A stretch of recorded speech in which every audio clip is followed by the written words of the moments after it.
নমস্কাৰ, আপোনালোক সকলোকে স্বাগতম জনাইছোঁ হোম ফিউচাৰ ইউটিউব চেনেল। আশা কৰোঁ আপোনালোক সকলোৰে খবৰ ভাল। তো Srimanta Sankardev university of health ছায়েন্সৰ পৰা বি ফাৰ্ম আৰু ডি ফাৰ্ম ৰিগাৰ্ডিং এখন নতুন নটিচ আহিছে। তো যোৱা কেইদিনমানৰ পৰা বি ফাৰ্ম আৰু ডি ফাৰ্মৰ এণ্ট্ৰেন্স এক্সাম দিয়া ষ্টুডেণ্টবিলাকে সুধিছিল যে ইয়াৰে ৰিজাল্ট কেতিয়া দিব।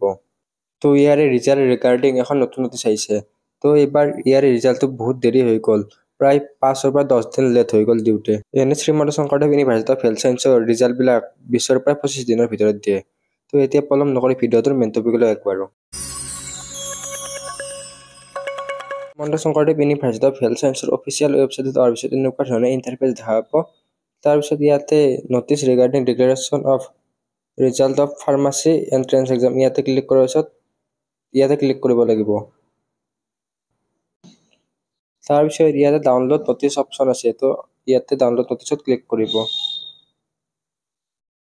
তাৰপিছত নটিচখন ইয়াতে দেখাবলৈ পাব। তো ইয়াতে আপোনালোকে দেখিব পাইছে যে Srimanta Sankardev university of health science এই নটিচখন 23 জুলাই তাৰিখে জাৰি কৰিছে। Declaration of result of pharmacy entrance exam 2024। The result of pharmacy entrance exam for admission into D Pharm and B Pharm course both government and private institute of Assam conducted by Srimanta Shankardev University of Health Science 23/6/2024 is declared and made available in the website of SSUHS. তো ইয়াৰে B farm আৰু D ফাৰ্মৰ result যি 23 তাৰিখে হৈ গৈছিল, ইয়াৰে result ইয়াতে ঘোষণা হোৱা বুলি আছে। তো candidate are request to download their score card by logging into the application portal available in the website. তো আপোনালোকে পাছৱৰ্ডটো আৰু এপ্লিকেশ্যন নং আৰু পাছৱৰ্ডটো দি লগইন কৰিব লাগিব। ইয়াৰে যে কাউন্সেলিং আছে, কাউন্সেলিং ৰিগাৰ্ডিং নটিফিকেশ্যনবিলাক ডিএমইৰ অফিচিয়েল ৱেবছাইটত পাই যাব। তো ৰিজাল্টটো চেক কৰিবৰ কাৰণে আপোনালোকে এণ্ট্ৰেন্স এক্সামত ক্লিক কৰিব লাগিব। তাৰপিছত ইয়াতে 3 নম্বৰ পইণ্টটো application form for pharmacy entrance examination 2024 ইয়াতে ক্লিক কৰিব লাগিব। তো ইয়াতে ক্লিক কৰাৰ পিছত আপোনালোকে ইয়াতে লগইন ফৰ্মত ক্লিক কৰিব লাগিব। তাৰপিছত ইয়াতে আপোনালোকৰ ইউজাৰ নেম বা এপ্লিকেশ্যন নং আৰু পাছৱৰ্ডটো দি লগইন অপশ্যনত ক্লিক কৰিব লাগিব। যদি আপোনালোকে ইউজাৰ নেম আৰু পাছৱৰ্ডটো পাহৰি গৈছে তেন্তে ফৰগট পাছৱৰ্ডত ক্লিক কৰি পাছৱৰ্ডটো আনি ল'ব। লগইন কৰাৰ পিছত এনেকুৱা ধৰণে ইণ্টাৰফেচ আহি যাব। তো ইয়াতে আপোনালোকৰ প্ৰফাইল এইবিলাক ডিটেইলছ দেখা পাব। তো এইখিনি ব্লাৰ কৰি দিয়া হৈছে চিকিউৰিটি ৰিজনত। তো তেওঁলোকৰ মতে ৰিজাল্টটো দিয়া বুলি ঘোষণা কৰিছে, কিন্তু এতিয়ালৈকে ৰিজাল্টটো অহা নাই।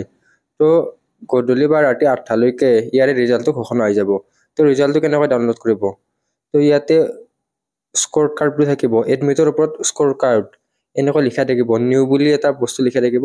তাত ডাউনলোড অপশ্যনত ক্লিক কৰি ডাউনলোড কৰিব লাগিব। বৰ্তমানলৈকে যেতিয়া ভিডিঅ'টো বনাই আছোঁ তেতিয়ালৈকে ৰিজাল্টটো ঘোষণা কৰা নাই, কিন্তু নটিচখনত ঘোষণা হোৱা বুলি লিখা আছে। তো অলপমান সময় লাগি যাব আপডেট হোৱাতে। তো এইটো ভয় কৰাৰ প্ৰয়োজন নাই, অতি সোনকালে ইয়াৰ ৰিজাল্টটো দি দিব। তো আপোনালোকে দেখিবলৈ পাইছে এনেকৈ ইয়াতে স্ক'ৰ কাৰ্ড বুলি অপশ্যন এটা থাকিব। তো তেনেকৈ স্ক'ৰ কাৰ্ড অপশ্যনৰ পৰা ডাউনলোড কৰি ল'ব পাৰিব। তো ইয়াতে ক্লিক কৰাৰ পিছত আপোনালোকৰ স্ক'ৰ কাৰ্ডখিনি আহি যাব। আৰু বি ফাৰ্ম আৰু ডি ফাৰ্ম দুয়োটাৰ কাৰণে আপোনালোকক এক্সট্ৰা ৰেংক দিব। আৰু ইয়াৰে কাট অফ এনালাইচিছ ভিডিঅ' বনোৱা আছে, কিমান কাট অফ যাব পাৰে সেইবিলাক ভিডিঅ' চাই ল'ব পাৰিব। তো যদি আপোনালোকে আমাৰ প্ৰিমিয়াম হোৱাটছআপ গ্ৰুপত জইন হৈ লোৱা নাই তেনেহ'লে জইন হৈ ল'ব। ইয়াতে 2 ঘণ্টা মেম্বাৰৰ কাৰণে ইয়াতে নটিচৰ আপডেটবিলাক আগতীয়াকৈ দিয়া হয়। তো ইয়াতে ইউটিউব ভিডিঅ'জবিলাকৰ ইয়াৰলি এক্সেছ দিয়া হয়। তো এইটো BSc nursing, D pharm, B pharm, paramedical, GNM কৰ্চৰ কাৰণে হোৱাটছআপ প্ৰিমিয়াম গ্ৰুপটো হয়। তো যিসকলে অসম ফিউচাৰৰ ফালৰ পৰা ই বুক লৈছে সেইসকলে এই গ্ৰুপটোত জইন নহ'লেও হ'ব। তেওঁলোকৰ যি ই বুক গ্ৰুপ আছে তাতে নটিচবিলাক দি দিয়া হ'ব। তো আপোনালোকৰ স্ক্ৰীণত দেখাই দিয়া আছে এনেকৈ সকলো কেণ্ডিডেটে ইয়াতে মেছেজ কৰিব পাৰে, আৰু কেৱল 200টা কেণ্ডিডেটৰ কাৰণে। তো ইয়াতে 39 ৰুপিজ এটা পে' কৰিব লাগিব। তো 39 ৰুপিজটো কিয় পে' কৰিব লাগিব সেইটো জনাই দিওঁ। তো কাউন্সেলিং ৰিগাৰ্ডিং নটিফিকেশ্যনবিলাক আগতীয়াকৈ নিউজ পেপাৰবিলাকত আহে। তো নিউজ পেপাৰবিলাকত ছাবস্ক্ৰিপশ্যন ল'ব লগা হয়। তো ছাবস্ক্ৰিপশ্যনৰ কাৰণে এই 39 ৰুপিজটো লোৱা হয়। তো যিহেতু কাউন্সেলিং প্ৰচেছবিলাক 3-4 মহীয়া হয়, তো নিউজ পেপাৰবিলাকৰ 3-4 মাহৰ কাৰণে ছাবস্ক্ৰিপশ্যন ল'ব লগা হয়। এই ভিডিঅ'টোত এইখিনি আছিল, আশা কৰোঁ আপোনালোকে ভিডিঅ'টো ভাল পালে। তো চেনেলটো ছাবস্ক্ৰাইব কৰি থৈ দিব।